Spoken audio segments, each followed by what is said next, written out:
In this video, we'll talk about what is polymorphism, what is method overriding, and how to achieve that. Let's start.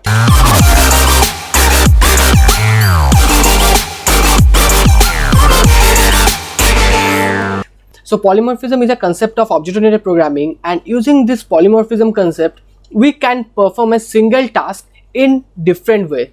So what is the meaning of this poly and morphism? So polymorphism derives from two Greek words. One is poly means many. So using this polymorphism, we can derive many forms of a single action. So what is polymorphism? I think is clear to you. Now we'll talk about method overriding. So method overriding is the concept of polymorphism. So when I'm talking about method overriding, it means we are talking about runtime polymorphism. Your method overriding is called runtime polymorphism. So what is this method overriding? Method overriding means you are overriding a property of your parent class.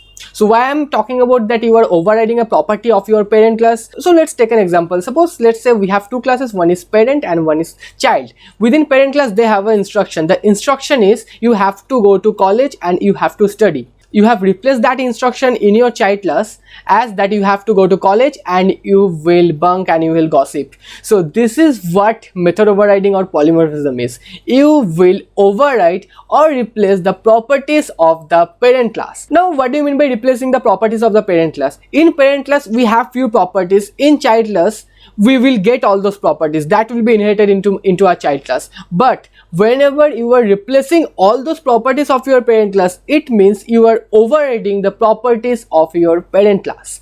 Suppose you are overriding a method of parent class, then it will be called as method overriding. So what is method overriding? What is polymorphism? I think these portions are clear to you. In the next video, we'll do the hands-on. See you in the next video.